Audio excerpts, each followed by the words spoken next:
शिवलिंगावर जलाधारीला स्वच्छ करून जल समर्पित का केले जाते? शिवपुराणातील अत्यंत फायद्याचे नवीन 7 उपाय. नंबर 1.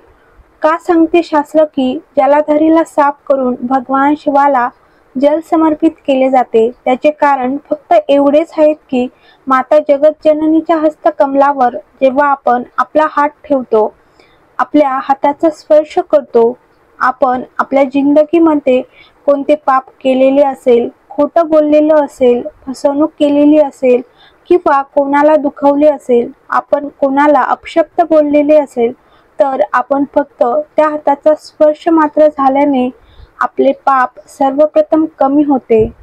त्यानंतर भगवान शिवाला जल समर्पित केले जाते, त्यामुळे सुखाचा भाव उत्पन्न होतो. नंबर 2. पद्मपुराणामध्ये पिंपळाच्या वृक्षामध्ये सकाळी 4 वाजेपासून 7 वाजेपर्यंत ब्रह्माजींचा निवास असतो. 7 वाजेपासून ते 10:30 वाजेपर्यंत भगवान ब्रह्माजी निवास करतात. 10:30 वाजेपासून ते 11:30-12 वाजेपर्यंत पिंपळाच्या वृक्षामध्ये पितरांचे निवास असते. त्यामुळे श्राद्ध पक्षामध्ये पितरांना 10:30 ते 12च्या मध्ये जेवण दिले जाते.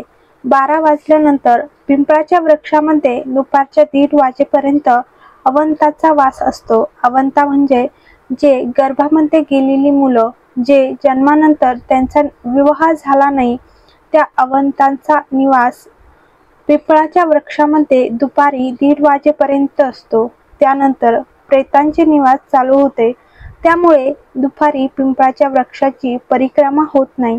नंतर सायंकाळी 4 वाजेपासून 7 वाजेपर्यंत भगवान शंकर निवास करतात, त्यामुळे पिंपळाची परिक्रमा केली जात नाही. 7 वाजेनंतर पिंपळाच्या वृक्षामध्ये रात्री 9 वाजेपर्यंत कुबेर निवास करतात. रात्री 9 वाजेनंतर पिंपळाच्या वृक्षामध्ये प्रेत निवास चालू होतो. नंबर 3. बेलपत्राच्या वृक्षाखाली रात्री 8 वाजेपासून 12 वाजेपर्यंत बेलपत्राच्या वृक्षाखाली कुबेराचे निवास असते, त्यामुळे बेलपत्राच्या झाडाखाली दिवा लावला जातो. जर संपदाची कमी असेल तर दिवा लावावा, नाहीतर नाही लावला तरी चालतो. महामृत्युंजय मंत्राचा जर जप केला तर तुम्हाला माहीत असेल, शरीरामध्ये रोग झाला असेल, जसे की शुगर, बीपी, एखादा भयंकर आजार, थायरॉइड, किडनी, लिव्हरवर सूज येणे, नवग्रह शिवमहापुराण कथा सांगते की बेलपत्राच्या वृक्षाखाली महामृत्युंजय मंत्राचा जप जो शुक्रवार ते शुक्रवार तुपाचा दिवा लावून जप करतो, त्याचा रोग आजार बाबा देवाधिदेव महादेव समाप्त करतात. हा संजीवनी मंत्र शुक्रवारच्या दिवशी भगवान शंकराने शुक्राला दिला होता. शुक्रवारच्या दिवशी बेलपत्राच्या वृक्षाखाली बसून दिवा लावून शरीरामध्ये जो रोग आहे त्याचे स्मरण करून भगवान शिवाला विनंती करून, हे भोलेनाथ, आपण शुक्रदेवाला संजीवनी मंत्र दिला आहे, काय तुम्ही मला तो मंत्र प्रदान नाही करू शकत का? माझा रोग, माझा आजार, माझ्या दुःखाला दूर नाही करणार का? हे शरीर तुम्ही दिले आहेत, भजन करण्यासाठी दिले आहेत, स्मरण करण्यासाठी दिले आहेत, तर सांभाळणार पण तुम्हीच. आणि बेलपत्राकडे तोंड करून बसून तुपाचा दिवा लावून महामृत्युंजय मंत्राचे स्मरण करून हळूहळू तो रोग समाप्तीच्या दिशेने जातो. नंबर 4.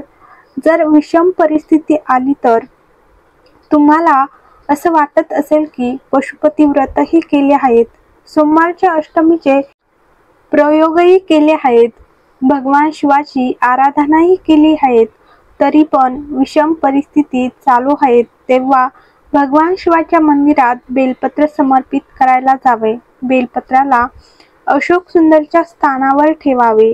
दांडीचा भाग जिथून पाणी खाली पडते त्या बाजूने करावा.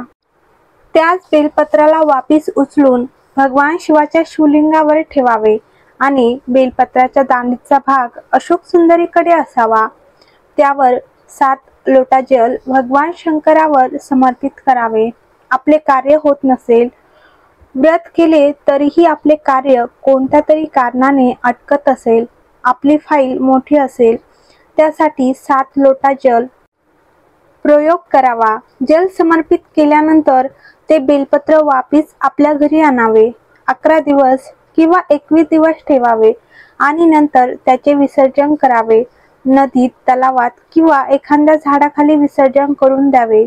भगवान भोले बाबा हात पकडून त्यातून बाहेर काढतील। नंबर 5. पिंपळाच्या वृक्षाखाली कधीच लांब वात लावली जात नाही। वटवृक्षाखाली कधीच लांब वात लावली जात नाही आणि तुळशीखाली लांब वात लावली जात नाही। या ठिकाणी गोल वात लावली जाते। वातीचे पण प्रमाण आहेत। नंबर 6. एखाद्या कामासाठी जात असाल तर जात्या वेळेस भगवान शंकराचे एक उपाय करून जावे। श्री शिवाय नमस्तुभ्यम हा मंत्र बोलून जावे। नंबर 7. भगवान शंकर माता पार्वतीला म्हणतात, पार्वती, जेव्हा मनुष्य रोगाने रोगग्रस्त होईल, मानवाचे शरीर रोगाने घेरले जाईल, तेव्हा तुझे फेकलेले कुंदूक नावाचे स्मरण करेल। कुंदकेश्वर महादेवाचे नाव घेऊन 1 लोटा जल लाल चंदन टाकून शिवाला समर्पित करेल, तो व्यक्ती रोगमुक्त होऊन जाईल। हर हर महादेव, श्री शिवाय नमस्तुभ्यम। तर तुम्हाला व्हिडिओ आवडला असल्यास लाईक करा, कमेंट करा आणि चॅनलला नक्की सबस्क्राईब करा।